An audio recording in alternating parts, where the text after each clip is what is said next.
And welcome back to the Cover 3 podcast here on CBS Sports. That's Tom Fernelli. That's Bud Elliott. I'm Chip Patterson coming to you live at youtube.com/cover3 and everywhere you get your podcasts on demand. Thanks for hanging out. Smash that subscribe, smash that like, and come and join us in the chat, a.k.a. the Cover 3 Tailgate. Now, have we been checking in with you every single daggum day for, I don't know, last week and a half? Yes, because the sirens have been in your feed. And look, we got more breaking news to get to in just a little bit. Yes, we'll continue to react to the fallout of Texas A&M moving beyond Jimbo Fisher. Another SEC West firing here on Monday morning. Boise State has moved on from Andy Avalos. Penn State has fired its offensive coordinator after an inept performance against Michigan's excellent defense. Texas might have lost its best offensive player for the season. That's not might have for the season. That's definitely true. Might have is depending on whether you think Jonathan Brooks is their best offensive player. My opinion, more of that. Pole Assassin. We'll do a little bit of AP Top 25 reaction, but also fold in some of our college football playoff rankings, predictions, and as always on a Monday, upon further review gives us a chance to do a broader scope. You know, Saturday night, we're in the moment. Games are still going on. We're kind of going game by game. I feel like Monday's upon further review here in November. Good chance for us to take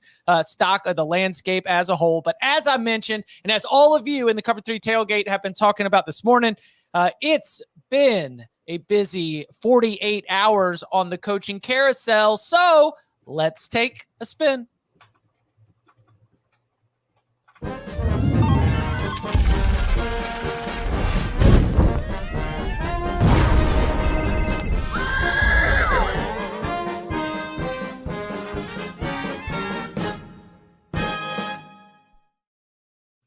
I love that so very much. Those of you watching on Cover 3 just got a great dose of our latest animation here for the silly season, the coaching carousel. Before we get to more from Texas A&M and some of the other changes from Monday morning, it's exactly what we called for. You know, we joked about it. We said, all right, if Mississippi State opens Sunday, are we going emergency pod? It was Texas A&M, not Mississippi State. Of course, we went with it.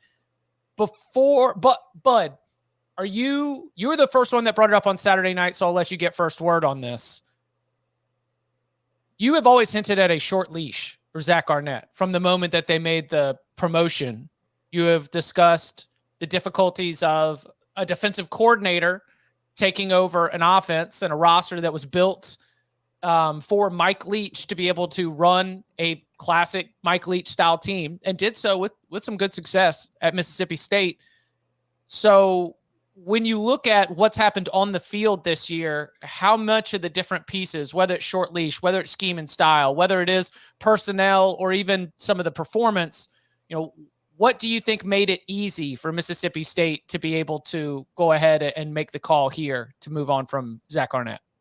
Sure. So just pulling out some of my notes from the preseason and really since the announcement that Arnett was going to be the interim guy and they promoted to the full-time guy, I think Mississippi State had their doubts about him from the jump. The contract they gave him indicates as much, right? It's essentially just a long-term interim contract. The buyout is basically nothing. There's a full offset in there. And if I was Mississippi State, I think I would have fired Zac Arnett as soon as he made the coaching changes that he made, right?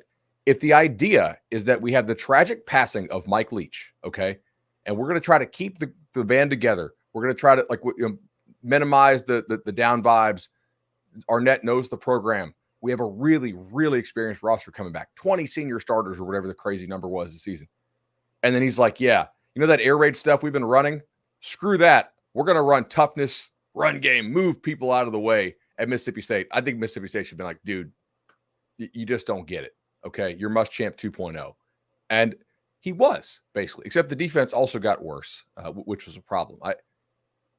I just think he was an unqualified hire and would not have gotten the job had he not been the interim with, again, the tragic passing of Mike Leach. So if you basically promote a guy who's not really qualified for the position, it's pretty easy to fire him. Mm-hmm. Yeah, it was an impossible situation. Like, the way that the job came open is a tragedy. And then you're in a situation where you don't really want to be conducting a coaching search while all this stuff is going on. So you kind of just, I don't mean it to sound this way I'm saying it, but you just kind of grab the guy who's there and all right, let's get this done with and let's go into the season and we'll evaluate from there. Like, hey, maybe it works. Like, the odds of it ever working were very, very low because, as you know, you went over, Bud. You can't change a team's entire identity in one off season. Typically, if you've got time, if you're doing it on the time frame that they were trying to do so, it's even more difficult. So it's like that was the reason I was down on Mississippi State going into the season because, yeah, they had a lot of returning experienced players, but they had a lot of players who were experienced in a completely different style of play than what they were going to be asked to play this year. So it was really kind of like pounding square pegs into round holes, and we have seen the results. It hasn't been pretty. Defensively, statistically, they have slipped up a little bit compared to what they were doing last year. The recruiting is not going in the right direction. It's like there really is no significant reason to keep Arnett. If you're Mississippi State and you want to trust that he's going to get it turned around, odds are he won't. And odds are at this time next year, you're doing the very same thing, except now the hole you've been, thrown into has been a little bit deeper and harder to climb out of, especially with Texas and Oklahoma joining the league. Yeah, the impact of conference realignment is it just creates urgency. Whether it's stated in these discussions or whether it's just sort of understood, you're looking around and Texas and Oklahoma greater than you. Okay, so what can we do to make sure that we're not going to create even more of a deficit right there? Do you think, Tom, Mississippi State is a program that in the future SEC should be setting its expectations on being able to regularly make bowl games? That should be the goal. Mm-hmm. It's going to be hard to get there. It's already hard. I mean, I think obviously the landscape of this sport changes, but for the most part, it stays the same, like in the long term. And I think that there is a lot of recency bias in what we view this job as. What Dan Mullen did at Mississippi State was not the norm. This was not a team that was used to having those kind of successful seasons year in and year out. Most of the time, Mississippi State was a doormat in the league. It was the one team where you looked at on the schedule, you were a fan of any other team, you're like, that's a win. Like when you were trying to add up the wins to find your trip to the bowl game. So the success that they didn't really have after Mullen left immediately under Moorhead was not a surprise. So then you bring in Mike Leach, who is another all-timer of a coach who starts, having success, and you lose Mike Leach, you kind of revert back to what you were. So it really depends on the hire. If you make a grand slam hire that turns out to be exactly what you need, then yeah, your expectations can be, let's get to go bowling. Let's maybe every once in a while we get it perfectly aligned. The stars all align. We have a veteran roster, the right coaching staff, and everything works out, and we really have a special season. But I mean, in 6-6 and 7-5 is probably, where you're hoping to be in coming years. And that's assuming that the SEC does not go to a 9-game conference schedule. If they do, then we're talking more 5-7, 6-6. Because for a team like Mississippi State, that's a problem. Their cross division every year is what, Kentucky was? Yeah, it's about to change, and I've got some thoughts too on sort of like where they stand in, because all of that is about to shift in terms of, you could argue Mississippi State's about to get easier if they go to a division-less format. Yeah, but if you don't get Kentucky every year, that means you're getting Georgia and Florida and Tennessee more often than you used to. But agreed, you don't get LSU and Bama every single year. You also won't get Arkansas every year. You won't get Ole Miss every year, right? Yeah, you will. You'll get Ole Miss every year still. Or you should be. You will get Ole Miss every year. Apologies, yeah. If you don't get Ole Miss every year, there are going to be riots. I don't know. It's a really, really tough job, right? If you take it, you will be rich, right? Especially if you're one of these guys coming from the G5. But like, that is an important decision through which we have to view this job, because like, I know there are guys who are good coaches right now in the American or the Sun Belt who are having to sit down and say, hey, this probably ends in failure, right? The odds I fail are a lot better than the odds I succeed, but I will come away making about $25 million guaranteed, which changes my life, and it is generational money. Like, job versus program. Mississippi State is a good job compared to almost every other job you can have in the country, right? Like, maybe like, CEO of Apple is better, obviously, but you will be crazy rich. Can you actually win? Can you level up from there? It's really hard to do. Mullen did it, but also Strickland was his boss at Mississippi State and then took him to Florida. So this is a really tough job, man. Like, this is one of the programs that I think conference expansion really hurts. Okay. Now, if you're an athletics administrator at Mississippi State, you love it because the checks get bigger and you're making even more money. But like fans don't root for balance sheets. Okay. Like the average Mississippi State fan who goes and tailgates, his fan experience is not better because the assistant AD makes 110 as opposed to 70. Right. Like, and that's kind of what happens here because you can't spend the money on the player. So all that said, if we do end up going salary cap in like 5 or 10 years, my thoughts on the Mississippi State job change a lot. But at present, this is a really hard job. Since 1961, do you know how many top 20 finishes in the final poll the Mississippi State football program has? Like 5 and 4 of them under Mullen. Got to be more than that, right? No. Like 7? Really? Yeah. Wow. Was that right? Yeah, no, it's like 5 or 6. I've got 1 year here where we don't have, like we don't have the coaches, but you do have the AP. It's like 17 and nothing, but that would be in 1980, 1981, old Emory Ballard years. So yeah, we're either talking about 5 or 6. We're talking about a program that since 2000, once we've moved into our SEC West and SEC East, they finished second in the SEC West in 2014 under Dan Mullen. Nothing else has been better than tied for third, and they only did that 3 times since 2001. I mean, you are constantly, and even if we do realign the divisions, you are just constantly running behind at minimum 3 to 4 teams that you're recruiting against, 3 to 4 teams that you're going to be battling against. And you know what? Actually, 14 teams out of 16. The only team that Mississippi State can reasonably have an expectation of roster better is Vandy. Wow. But even they will when always you've have got the first team ranked number 1 in the college football playoff rankings era. All right, so to go back to Dan Mullen peak years, he at least had a valuation down. I mean, right? Mm-hmm. Okay, Yeah. because it was the defensive side of the ball too. I mean, They there had were good players. dudes. There were really good players on the defensive side of that ball for Mississippi State team as well. It wasn't just Dak. It wasn't just the way that the offense was built around him. Yeah, it's a tough one. All right, so let's go to the candidates part of this. Let's hear some names. Who do we think would work well for Mississippi State?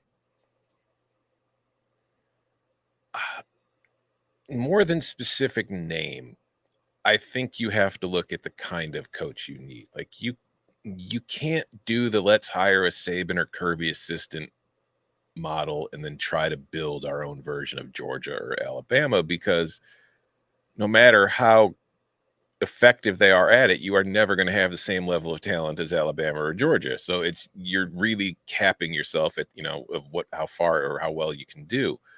You have to go the same kind of mode you went with Mullen and with Leach. You have to find somebody who brings a certain style or identity that can give you an advantage at the margins, that maybe can give you a chance to compete against the other teams that are more on your tier level in the league. So, I mean, I know Willie Fritz has been bandied about as a possibility. I think that's the type of hire, or, somebody along those same lines, where you're not just trying to out recruit everybody. You've got to out scheme. You've got to out develop guys. You've got to take raw, uncut 2-star, 3-star gems and turn them into valuable SEC caliber players. So that's what you need to look for. Do not just hire the guy and say, all right, we're going to go out there and recruit and we're going to see what happens.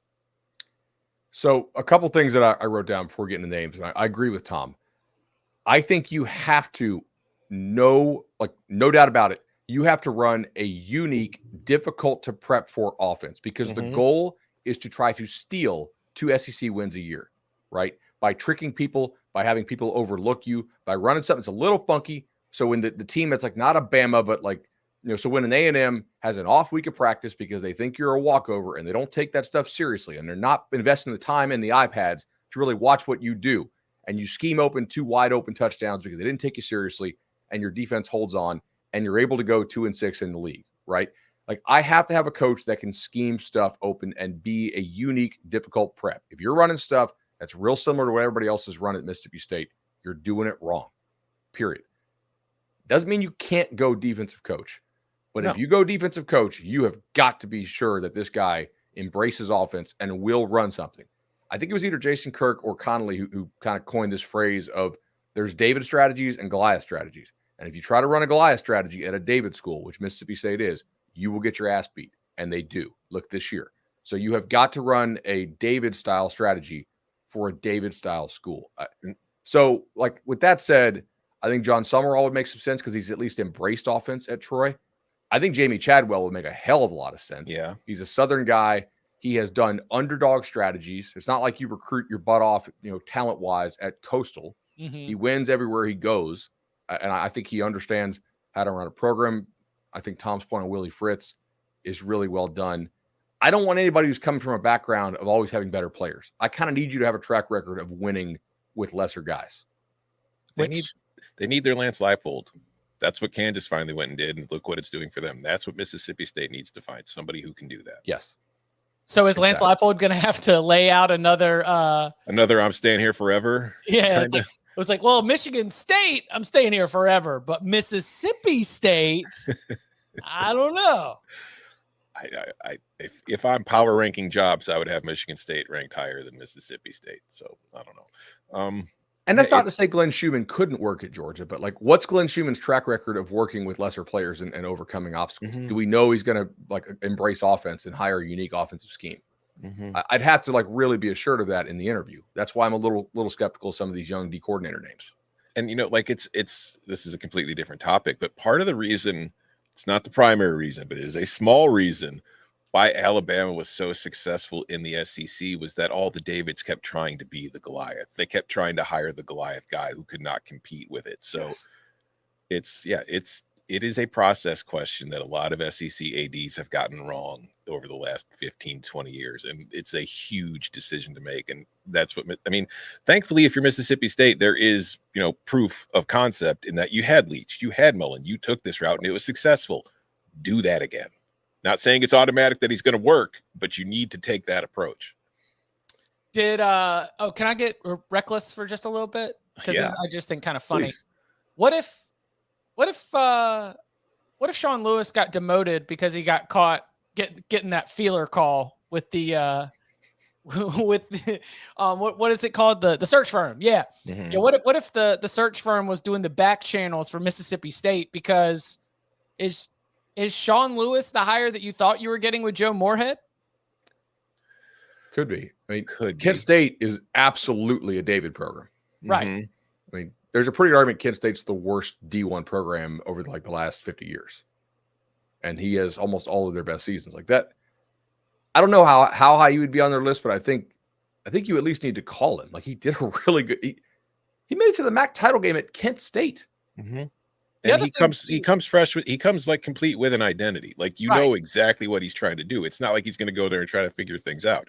You're going to go fast. You're going to spread things out, and you're going to present unique problems to your opponents that they're not used to dealing with on an every week basis that they have to figure out. A lot of the teams will figure it out because they're really good, but not everybody will. Would you call Paul Johnson? Yes. Hell yes. Run the triple. Do it. Would you call Rich Rod? Yes. Yes. I think I would too. And I think that there is a 100% year-over-year higher likelihood that Rich Rodriguez, who's currently at Jacksonville State, is going to take the job before Paul Johnson, who probably just teed off his morning 18 at Grandfather Mountain. Well, actually, Grandfather normally closes down by the time we get to it's like the last week of October, Halloween. I mean, it's mountain golf. You can't be open all winter. It's not good for the grass. But he's got another track, I'm sure, to be able to get in on. Fritz may be your Paul Johnson, right? Yeah. A guy who can give you a good 10 years if it works out well. Like, is not immediately looking to stepping stone job. It runs a unique offense, exceedingly competent as a guy that runs a program. That would actually make a hell of a lot of sense.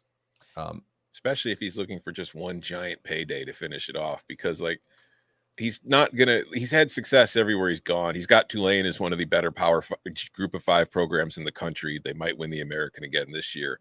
You're not going to have that kind of success at Mississippi State, but Mississippi State can pay you more than Tulane can. And also, I'm so sorry that we just continue to bag on the American Athletic Conference, because we are going to get to that. I mean, this title race is awesome. It is super interesting, but Tulane, compared to where my stock price analysis was at the end of last season, to where it is right now. It's still at the top of the standings the way it was. It does not feel like it's the same team. And the future of being in that conference, if you're Willie Fritz and you're looking around at the landscape and it's kind of seeming like the separation, but the dividing line in the conferences is getting a little bit thicker as we're going to have some conference consolidation here coming up in the next year.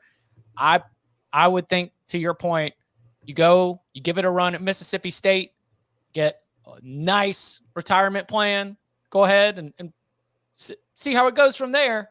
But that might be better than trying to, scrap it out with UTSA every single year, hoping that you're going to be able to get that one spot in a 12-team playoff that's going to be reserved. Because if we do move to the 5+7, which that would be my prediction instead of the 6+6 as it was first presented, all of those available spots, whether it's 1 through 4 and then all of the at-larges, are going to be going to teams outside of the American Athletic Conference. Tulane's going to have one shot to be able to make that playoff, and it's going to have to win its conference to get there.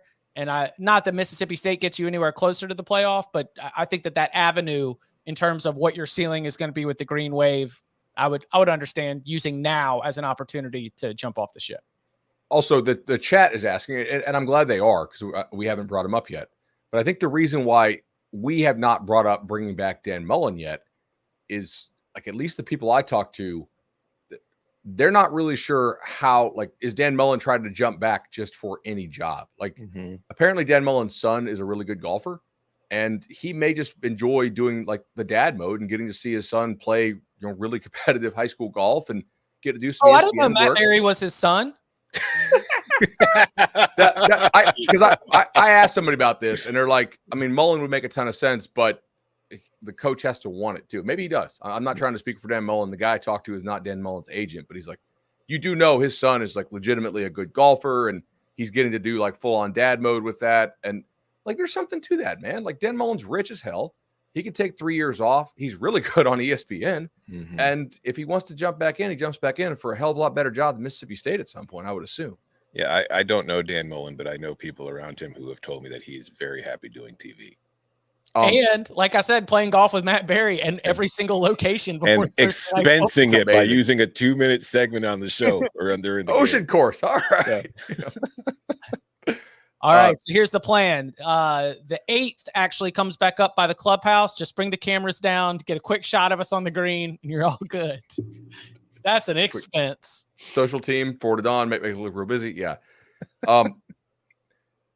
We also probably have to consider other jobs which could open, which would compete against Mississippi State, right? Duke, Arkansas. If Arkansas pulls the trigger and, like, goes back and calls Gus home, like, I think most coaches would rather have UCF than Mississippi State, because it's going to pay kind of similar, and you can win a lot more at UCF than you can Mississippi State. Like, if you're looking to do the springboard thing, yeah. UNC, maybe? I don't know. They won again. Do you think, speaking of Gus, different job, do you think Gus makes sense for A&M? I think Gus is a pretty competent coach, man. And I think he would do well there. I don't think he's sexy enough for A&M. Yeah. I think that's A&M's problem, is they're too. They can't make a sensible hire. Yeah. It's got to be sexy. All right. Let's hit a quick break, and then we'll come back. More A&M fallout. Plus, as we mentioned, we've got Brady Hoke also announced his retirement today, so that's a big shakeup in the Mountain West. Boise State fires Andy Avalos. Lots of movement, and so we'll continue to get into that and more here on Upon Further Review Monday. Next. It's never too soon for college basketball. Don't miss the Baha Mar Hoops Bahamas Championship on CBS Sports Network. Neil Brown to Mississippi State, Jimbo Fisher to West Virginia. Boom. We never talked about that in the emergency podcast on Sunday morning. You think Jimbo's back in college football next season?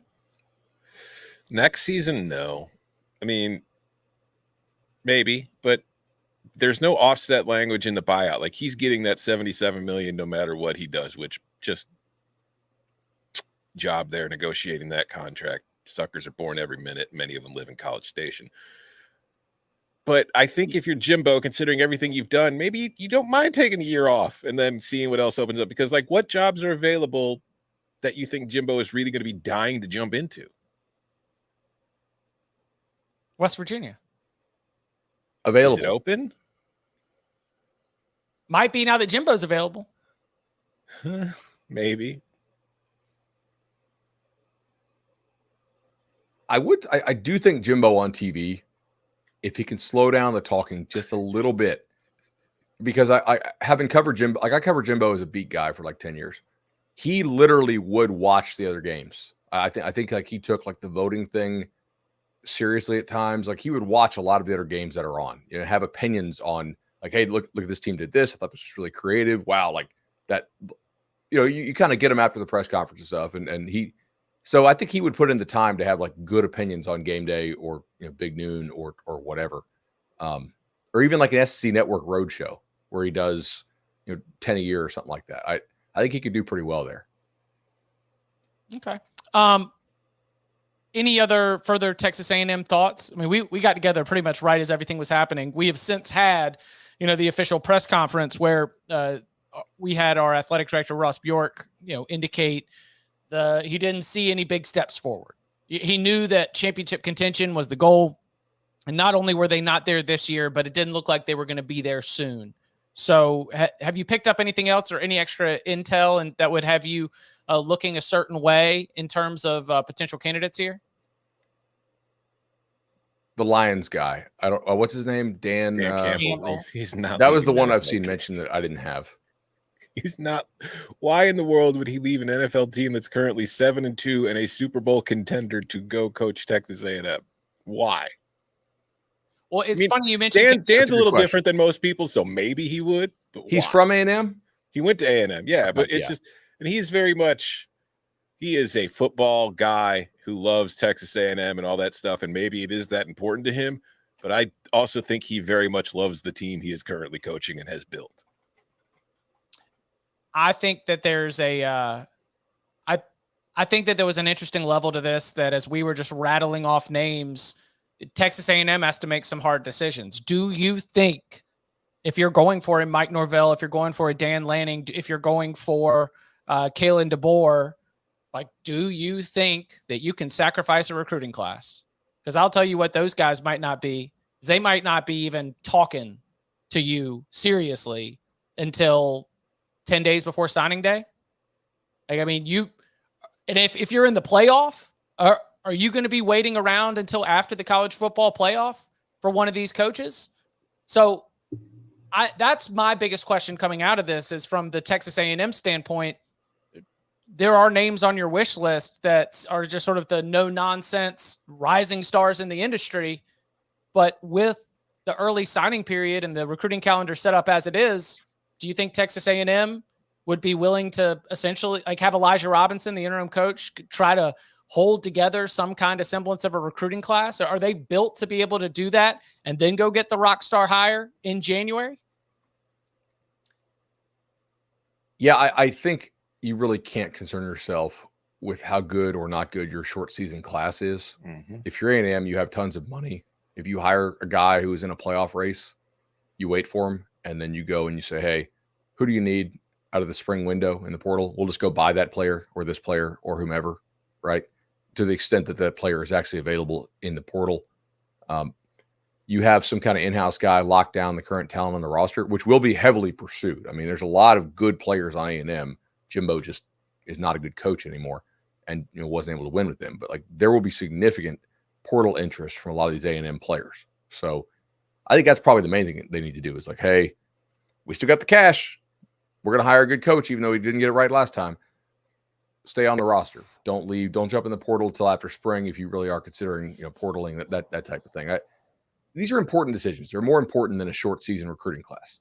Mm-hmm. It's bad. That's short-term thinking for a long-term problem.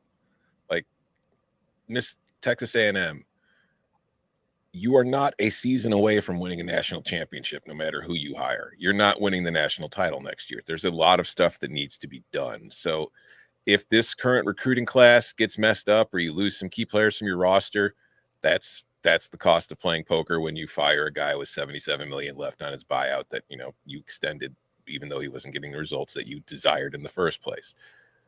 But I also think that you kind of have to humble yourself a little bit when it comes to your coaching search. Not saying you need to lower your expectations or your goals or your desires. If you want to compete for national titles, if that's the goal, that is fine. But you need to look in the mirror and realize that despite what you think of yourself, you are a school that has not won a conference title since 1998. You are a school that has not won a national title since 1939. Do not think you're above somebody. If Jeff Traylor is the best candidate for your job, do not look at him as the UTSA coach. He's not good enough for us. Look at the candidate and see what they can do for you. So don't just limit yourself to big name, sexy headliners that can help you win a press conference. You're trying to win a national title. That should be the goal for who you hire. And I will say Jeff Traylor can probably do a lot of good scrambling to throw together an early signing period class if you can lock him up. And he's a good coach. Yeah. I think we hit this pretty well on the reaction show yesterday, but we can all sit here and acknowledge that there's no real reason that we can identify, right, that A&M can't win big. But we all can agree that it's hard to see gravity, but we know it exists, right? There are occasionally internal issues and things that just make it hard to win a place, even when the money's really good and the location in terms of proximity to good recruits is really good and the fan support's really good. Like, those things also exist elsewhere. Now, most of those programs don't go on a dry spell like A&M's been on. I think inevitably A&M will probably win one. It's hard to not eventually get one. I mean, even Texas finally got one. I mean, right. Texas compared to resources, Texas compared to location, the number of conference titles and national titles is more than Texas A&M, but not by significant margins. I've heard people say this is a top 5 job. It's not. No. Okay. It's definitely a top 10 job because they're going to overpay like crazy and they're going to say yes to everything you ask for. But top 5 jobs to me are the type of jobs that you can't really screw up. Like an Ohio State ain't never bad, right? There's stuff like that. Georgia, obviously, just because it's Kirby made some improvements and they're just totally rolling. Mark Richt had that thing operating like 80% capacity, still winning 10 games a year, and they're a batted pass away from winning the title in 2012, right? So, yeah, I think it's a damn good job. I don't think it's this automatic win there job, but I think you're better than 50-50 that you will win there, but I don't know about winning the Natty necessarily exactly. Yeah, because Bear Bryant, Gene Stallings, and Jimbo Fisher combined 0 national championships as the Texas A&M head coach. Just because you can't say what it is doesn't mean that it doesn't exist. Yeah.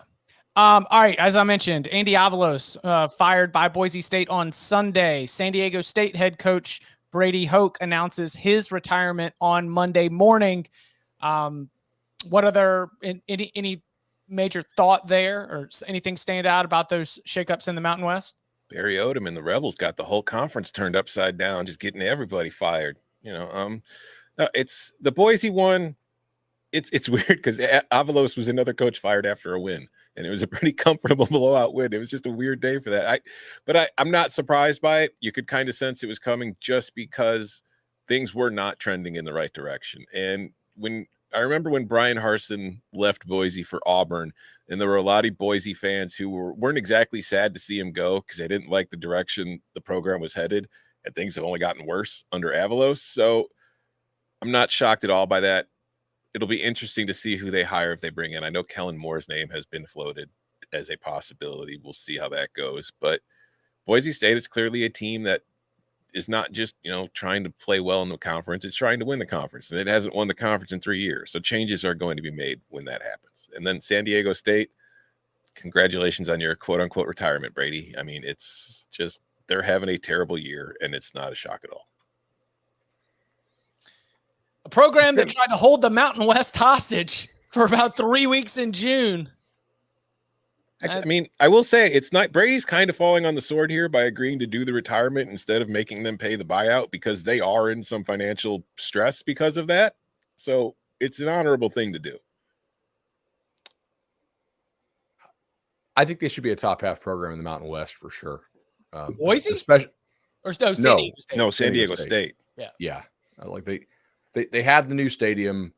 They are in a good location. Obviously, there are other considerations there, but I don't think Brady Hoke, not that he never was a good coach, but like certainly in the last couple of years has really not been a very good coach. I think you can do a lot better. I think that'll be a somewhat attractive job for some young coach out there. Penn State fires Mike Yurcich. It's offensive coordinator. Sensible reaction to the way that this is going offensively. Do you think James Franklin's going to be able to make a significant hire for his replacement? They've got money. I mean, yeah, yes. They can.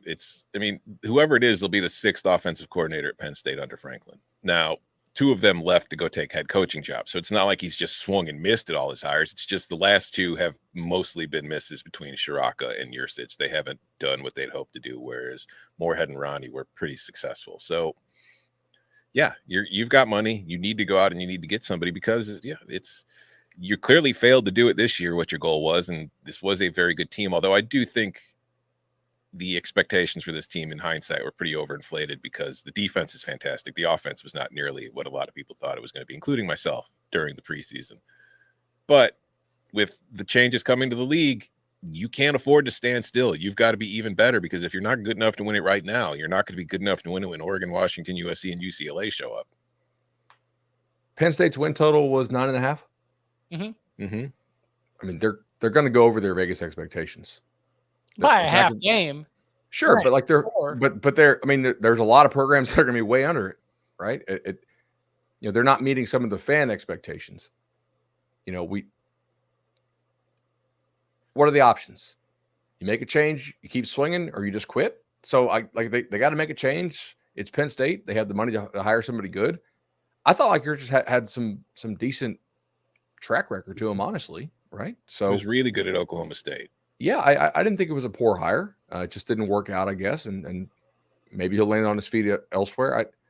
I think Penn State will be fine, right? And it felt like a calm down. It felt like a pipe down, y'all. Mm-hmm. Yeah. Right? I mean, just the idea that you're going to make this move on Sunday after the loss to Michigan, which was at home, which had incredible crowd shots of all these fans with their frustrations. Yeah, I mean, like that.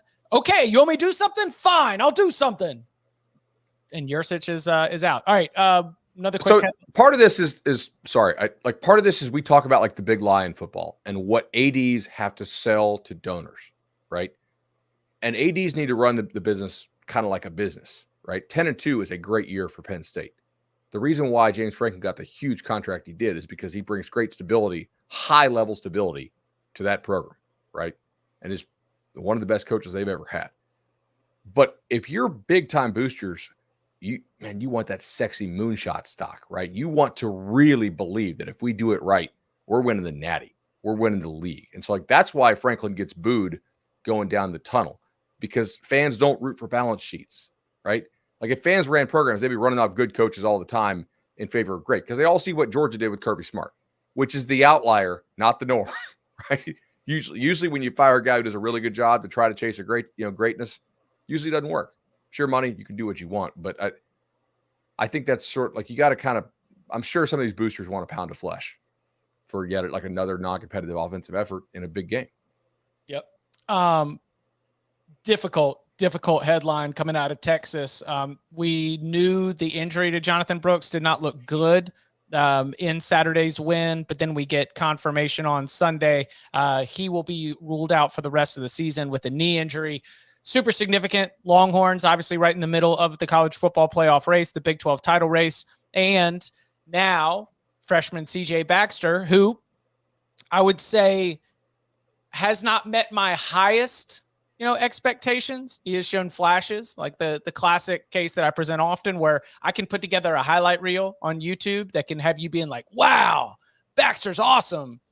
But on a down-to-down basis and the whole body of work taken into consideration, it's been a little bit of a mixed bag. You've also got Jadon Blue in that backfield as well. Tom, what are you expecting for Texas's offense as it tries to move forward without, and I'll go back to my line at the beginning of the show, I believe their most important player? It's a big blow because Jonathan Brooks is very, very good.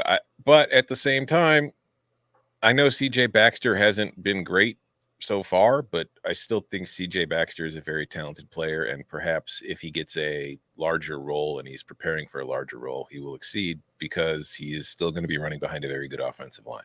And he is super talented, like scary good. And also, let's remember, like, he's got 87 career carries. It's Jonathan Brooks has been there. This was his second season. He's got plenty of experience. He's also behind Bijan. Like, it's one of those things where it takes a little bit to acclimate to this level of football. And Texas is playing at an extremely high level of football. So I'm not going to write Baxter off, but I do think between him and Blue, the run game, it might drop off a little, but it's not like it's going to fall off a cliff. Like, they still have a very well-schemed rushing attack. They still have a very well-schemed passing attack. Sark will figure things out based on their strengths and go with it, and they should be fine. But it's more losing Brooks, I think, that just sucks plainly because Brooks was a very good player having a very good season. With Baxter, it's going to be like, does he hit a freshman wall? Now, I know he got dinged early, so like maybe the legs are a little fresher than they otherwise could have been. But like, if they're going to make a playoff, like a run in the playoff, and be one of those teams that we think has a real shot to stand up to a Georgia or a Michigan, if they win the Big 12 and make it, obviously, like they're going to need him. He has real talent. He also is pretty good catching the football, but it is tough relying on true freshmen because they do oftentimes hit a freshman wall. And they make mistakes because they don't have the experience yet. Texas has Iowa State, and then who left after that? Is it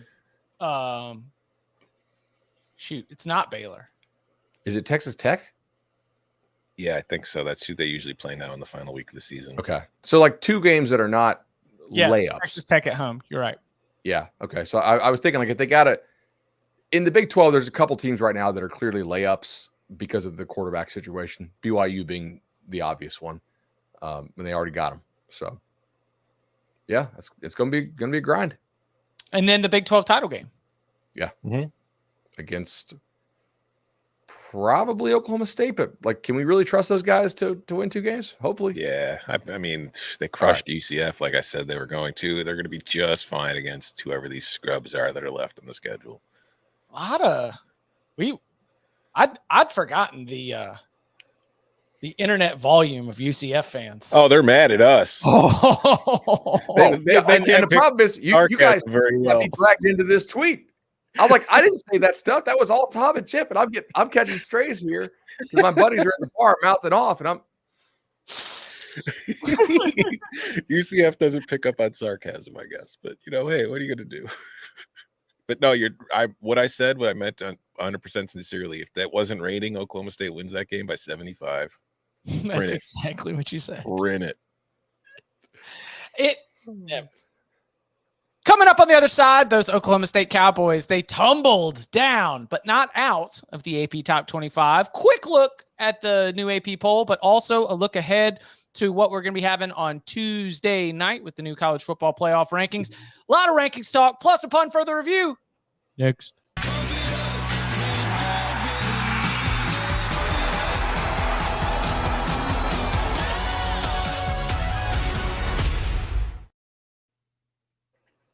Now, just because Halloween's in the rear view does not mean that our pet safety awareness campaign stops. No. It's Poll Assassin.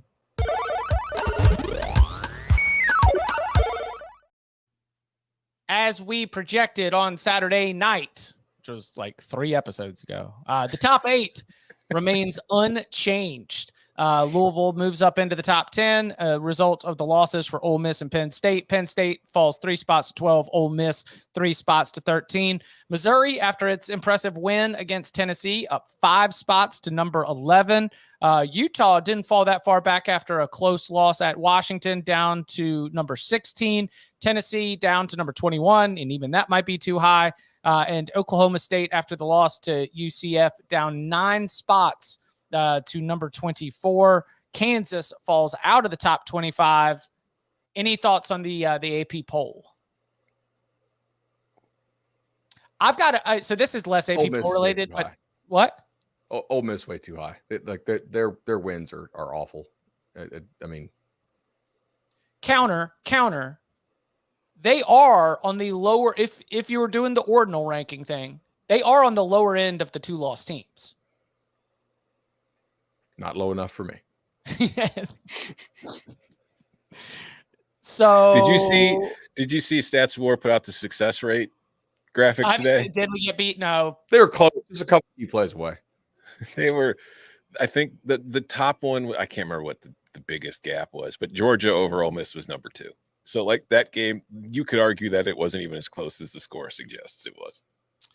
Which sets the stage for other rankings news here on this Monday morning, because 5 weeks ago, the Michigan Wolverines beat out Georgia for the number 1 spot in the CBS Sports 133 by a single voting point.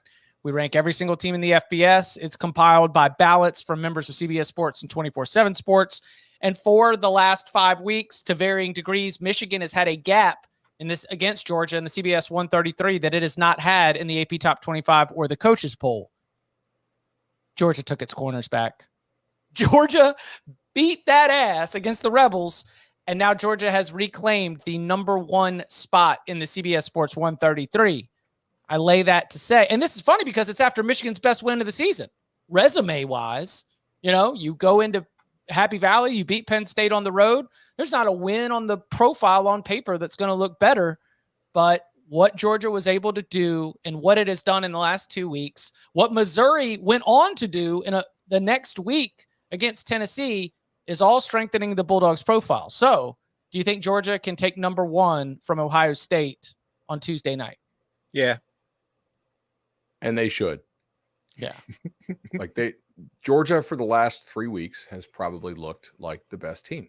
And Michigan finally played a game in which the opponent had somewhat similar athletes, and the passing game was not relied upon, but it was also not featured, right? And I do think that one of the reasons, if you think Michigan has taken a step forward this year, is that you think McCarthy's taken a step forward, and Michigan just really didn't show much in the pass game. So I have a little bit of uncertainty about their pass game, not as much as I did last year, but Georgia looks more complete. Carson Beck looks really, really good. Even the interception wasn't his fault. Getting Amarius Mims back helps a lot. Like adding first-round talents back to your roster, turns out can be helpful in mid-November, and Georgia added 2 back. So I think Georgia should be number 1. I agree.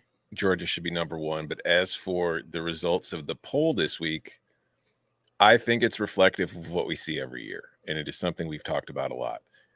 Georgia whoops a top 10 team that really we have discussed on this show all season long, so this is not hindsight. Was not a very good top 10 team. Wasn't nearly as good as its record suggests, and gets all the credit in the world for it. Michigan goes on the road and beats a top 10 team. And yeah, they only won by 9, but at no point in that game were they ever in danger of losing. They didn't throw, not because they couldn't, but because they had no need to.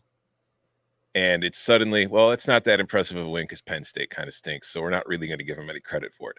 If you're a fraudulent top 10 SEC team, you get credit for beating them. If you're a top 10 Big Ten team, they were never that good to begin with because they didn't score a lot of points.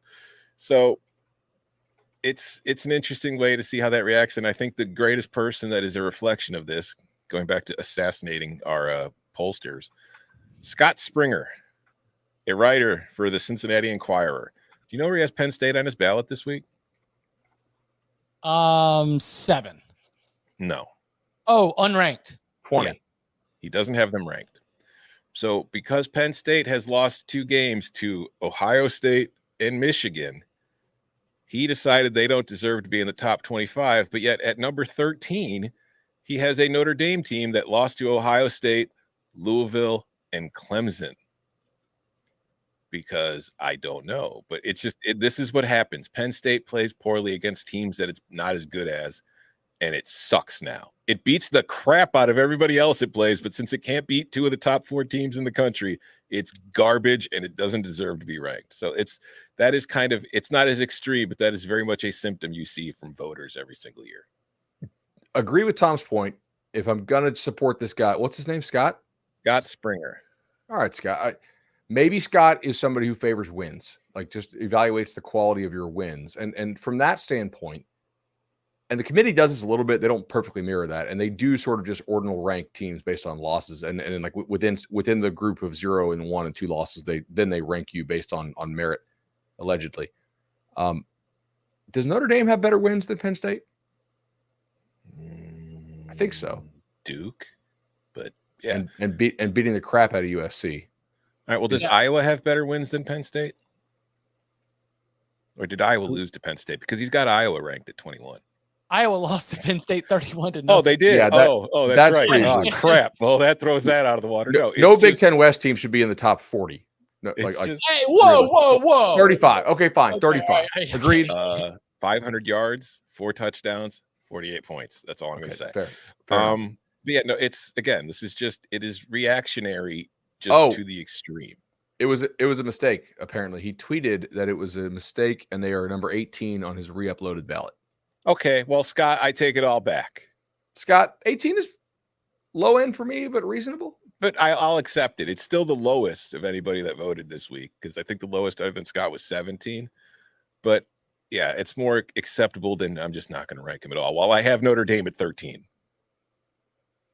You know what the floor is? They can't be behind Tulane. All right. Yeah. No. Ain't been nothing in the last month of Tulane Green Wave football that says, yeah, us ahead of Penn State for sure. So that's because sometimes we approach rankings thinking about the numbers. Oh, that's not a top 10 team. That's not a top 20 team. The definition of what is or is not a top 10 or top 20 team changes every year. And sometimes week to week. So stacking them up against the other teams that are occupying that different space, I would say that anything behind that Tulane kind of like 17, 18, 19 mark it's a bit of an overreaction, even if Penn State's effort for the upset lacked teeth. All right. Anything else from the rankings or expectations for the playoff rankings? I think you could see Georgia move into number 1 in the playoff rankings. I also think you could see Washington pass Florida State. Are we surprised? I don't think you will, but again, it's for a TV show, and those two will sort each other out. Do you go undefeated or not? Yeah. Right. But if we're gonna say look at the last 2 weeks, and Washington is able to trot out win against a ranked opponent, and Florida State's there with Pitt and Miami, then the committee could definitely say that the profile has changed enough just to swap them 4 or 5. Jordan's probably going to mute me for this, so I'm going to say it really fast. Why is Tennessee ranked? What good wins does Tennessee have this year? They've been blown out 3 times. I mean, like Bama blew them out, Missouri blew them out, Florida blew them out. Their wins are Tennessee is who everybody seems to think Penn State is. Yes, exactly. Right. Like their wins aren't dominant in any way, really. I mean, like South Carolina, A&M. It's Kentucky and A&M and I looked at it because Tennessee in the CBS Sports 133 had one of the biggest moves down of anybody week to week. So your like positive games are 2 coin flips that landed for you against Kentucky and Texas A&M. Correct. SEC though. SEC got a committee will still love it because you got to justify all these SEC teams. Yeah. Tuesday, November 14th, we got 3 games of MACtion. Toledo at Bowling Green, Western Michigan at Northern Illinois, Akron at Eastern Michigan. You can see that Akron-Eastern Michigan game on the CBS Sports Network. Right now, we're looking at Toledo, 10-point favorite on the road. Northern Illinois is a 5.5-point favorite at home against Western. And Eastern Michigan is a 5.5-point favorite at home against Akron. Anybody got any leans or early picks for the Tuesday night MACtion? Give me Western plus 5.5. Northern going backwards? Yeah. Also, Western just, they're to me, they're pretty much the same team. It's the MAC. Everybody's the same team. So take the dog. Bowling Green plus 10? Can I interest anybody in a No. Bowling Green? Okay. I think Bowling Green is very much a MAC team that's going to beat the other bad MAC ones. teams, but the other teams that are kind of have a pulse, the Miamis, the Toledos, they're going to struggle against. There are certain situations in which I like backing Bowling Green, and Bowling Green will play hard, and they actually have a pretty competitive defense, especially like pass rush wise. But there are certain teams I really struggled to back Bowling Green against because of quarterback play. And like certain teams can take advantage of Bowling Green's quarterback issues. And Toledo is basically at the top of that list, along with Miami of Ohio in the MAC. So, I mean, could they do it? Toledo already clinched, right? Yeah. Yeah. Or no, there's nobody else in the East. Mhm. I think it was close because Miami's because they beat West. Miami. Oh, yeah. I mean, look, we have absolutely seen Toledo lay down before, including last year. Toledo in the West. Yeah, I mixed that up, but yeah, Toledo is 6-0. Second place is a tie at 3-3. They're clinched. Okay, so is it totally unthinkable that Toledo just mails this game in? Because we've seen them do it last year. Like, they didn't give a damn for those last two conference games once they clinched. They lost outright. It's like a 17-point favorite, and it was, if I'm remembering correctly, like, it wasn't competitive. Now, maybe because the Toledo coach is trying to get a job, like I see his name tweeted by a lot of the reporters, maybe they keep hammered down. But I don't know, man. It would not be surprising. Final two games of the season for the Rockets at Bowling Green, which is going to be this Tuesday night, and then at Central Michigan, which will be 10 days later. It would not be surprising, if not in the first, definitely in the second, to see a little bit of a lighter approach taken in terms of personnel, trying to make sure you're getting healthy for that MAC championship game, where you're either going to be running into Miami, Ohio, or Ohio, depending on how the next couple weeks go. Last year they lost to Bowling Green 42-35 and Western 20-14 before then turning around, being fine in the conference title game, winning 17-7 over Ohio. And debatable on like fine. That MAC title game was a Fair. Football event. They played 60 minutes by the rules. 60 minutes and whistles stopped play. 17-7. Was that right? Was that the final there? Yeah. Without Rourke. Yeah. Oh no, listen, I think both teams were down to their third string quarterback, and it played out like that kind of game. Two MAC teams down to backup quarterbacks. I believe that was the first Detroit Lions, or the last Detroit Lions classic style football game played in Ford Field in a while, because that's been different. It's been different since. All right. So I wanted to get those out of the way because Tuesday, those are all 7:00 kicks, and our Tuesday night reaction show, it's not going to come out till the rankings come out, and the rankings aren't going to come out until the midpoint of the two games in the Champions Classic. Oh, that's this week. I'm sorry, Tom. So 9:30 would be my best guess. I'm not on the schedule for any HQ stuff. So as soon as we've got the 25, I should be ready to go, but we're not going to have a set time for that. We'll be watching shooty hoops, waiting for the game to end, booing every single time they call another foul. You hold your complaints. Coming up on the other side, we're going under the hood for a pun, further review, more thoughts on the week that was, and looking ahead. Next. It's never too soon for college hoops. It's the Arizona Tip-Off on CBS Sports Network. Back here on the Cover 3 podcast. Every single Monday, we like to give a second look. All the takeaways that we had from going back through the Saturday action on Sunday and Monday morning. We call it a pun for the review.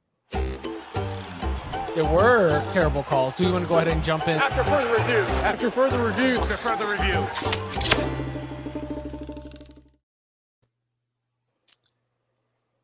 At the very beginning of the show, the Cover 3 tailgate, they were looking for someone. They weren't looking for Tom. They weren't looking for Bud, and they weren't even looking for Chip.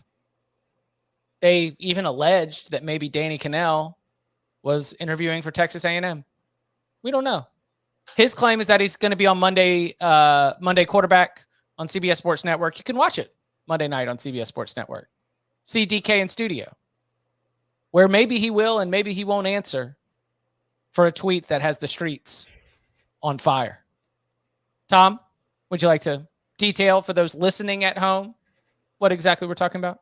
Oh, you mean the coward Daniel Cannell tweeting that Keon Coleman is better than Marvin Harrison Jr. and then looking at the rundown, seeing that I was going to counter his argument on the show today, and then be like, "Oh, sorry, boys, I got to do TV. I can't make the show this morning. Whoops. Oh, well, didn't see that coming. My bad." I want to start. He knew that he was going to be available days ago, Yeah. but we didn't find out until he saw this on the rundown. Tweet and run. That's Danny Cannell right there. I want to make clear before I start, because I hate when you do these kind of things. Like, you compare two really good players and say one's better than the other, and it becomes, oh, he thinks this guy sucks. No, they're both very good players. They both could easily be first-round draft picks. I mean, I know Marvin's going to be. Keon could be a first-round pick too. But he's not. It's not saying he can't be better, but there's very little evidence that he's better right now. Like, you look at him size-wise, they're 6'4", 200-ish pounds, long, athletic freaks. They're great. But as far as production goes, there's no statistic in which Keon Coleman is better than Marvin Harrison or relatively close to Marvin Harrison so far this year. Marvin Harrison has 59 catches for 1,063 yards and 12 touchdowns. Keon has 42 catches for 562 yards and 10 touchdowns. So they're close on touchdowns. As far as yards per reception, yards per target, air yards per target, yards per route, Marvin is well ahead of Keon in all of these departments. Marvin is also pressed at the line of scrimmage far more than Keon is. So he's dealing with different defenses, and he's thriving against them too. Now, that's not really against Keon, because the way that Florida State schemes its receivers, he's getting a lot of free releases. And the other thing about Keon is, as tremendous as he is, he's what I like to call, when it comes to receivers, a sausage guy. Screen, slant, and go. Those are the three primary routes that Keon Coleman runs in the Florida State offense. And there is nothing wrong with being a sausage guy, because a sausage guy can go to the NFL, and being able to run a screen, a slant, and a go is going to be a very useful skill at every single level. But Keon played a whole lot of sports in high school. He's still learning the position. His route tree is not fully developed. Then there is Marvin Harrison Jr., who, and again, like Booger shared the same, but Booger McFarland shared the same kind of opinion as Danny did on Twitter this weekend. Booger played for the Colts with Marvin Harrison. I don't know if they've got beef or something, but Boog, do you not remember watching Marvin Harrison, the father of the Marvin Harrison Jr., who is probably one of the most precise route runners in the history of the NFL? Marvin Harrison Jr. grew up with that man as his father, being taught how to run routes. Marvin Harrison's footwork and route running ability, he runs them all. He's not just a sausage guy. He does everything to perfection already. They are not the same. They are both very good. Marvin Harrison will be a top 5 pick. Keon Coleman could be a mid to late first rounder. It's not to say he can't be better than him one day. If you want to say that, fine. But he is not better than him right now. I think he could be better than him right now, but this is not the game I would have sent the tweet on, honestly. Like, I think Harrison Jr.'s track record is much better than Coleman's is. Although Harrison Jr.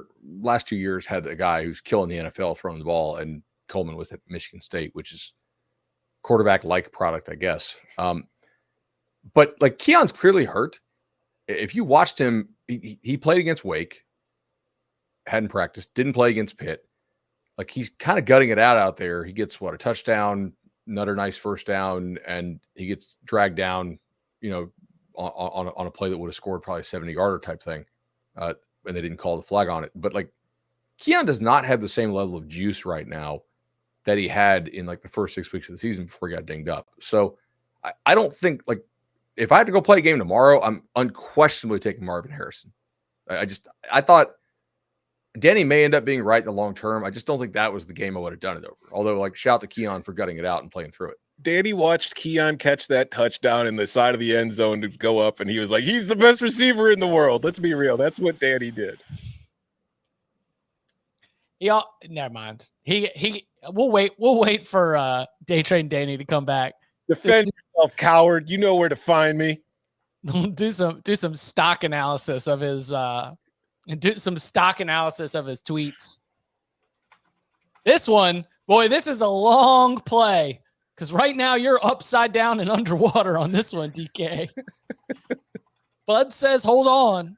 It might pay off eventually. All right, Bud, you had a note in here about the Missouri coaching staff, a Missouri coaching staff that has prepared the Tigers for a hard-fought game, good effort against Georgia, then turned around and just beat the brakes off of Tennessee.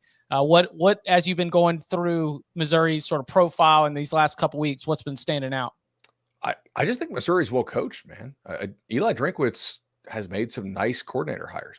I think Baker's really good, and Kirby Moore, the offensive coordinator they got from Fresno, I think he's really nice too. Like, they keep making good adjustments. They seem to have a good plan for every game they play. Like, Missouri is – there's some chance Missouri is the third best team in the SEC, and that's both a credit to Missouri and also probably a real reason for skepticism about the SEC this year compared to prior years. But I mean, their competition – the best team. Yeah, the competition for that claim is the team that they did like a coin flip shootout game. Who's got the ball last with? Mm-hmm. Yeah, and if LSU hadn't lost all those DBs, the answer is LSU, and I don't think there's much question at all about that. But LSU did lose the DBs over the last month. So, I mean, if you lined it up again today, I'm going to take Missouri to beat LSU. If you're Texas A&M, would you give Eli a call? Yeah. That's actually a pretty good one. He seems to be pretty competent. Yeah. I also like he's cocky. Mm-hmm. That's why he's the alpha nerd. You remember when he showed up to a basketball game, the Missouri-Kansas basketball game, and held up a poster that said 5 level 1 violations? Declared himself Tennessee state champions. Yeah. Because, by the way, like, Missouri beat Middle Tennessee. It beat Memphis. It beat Vandy. It beat Tennessee.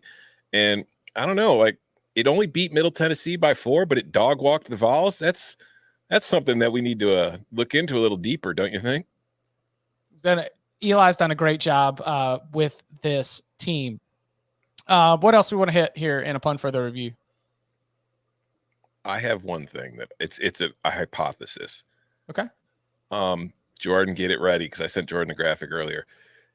College football is finally getting over its long-term COVID symptoms. Ooh. Because we've talked about this a lot, and I dug deeper into it. The idea of parity and how there has been a lack of quote-unquote parity this year, in that favorites are winning at a higher clip than we have seen in previous years. Now, as you can see in the chart there, favorites of fewer than a touchdown, that's kind of always been coin flippy, and it varies from year to year. But when you get to the favorites of 7+, 10+, 14+, you could see outside the 2016 season in the college football playoff era, from 2014 to 2019, pretty damn dominant. Mm-hmm. Then 2020 comes.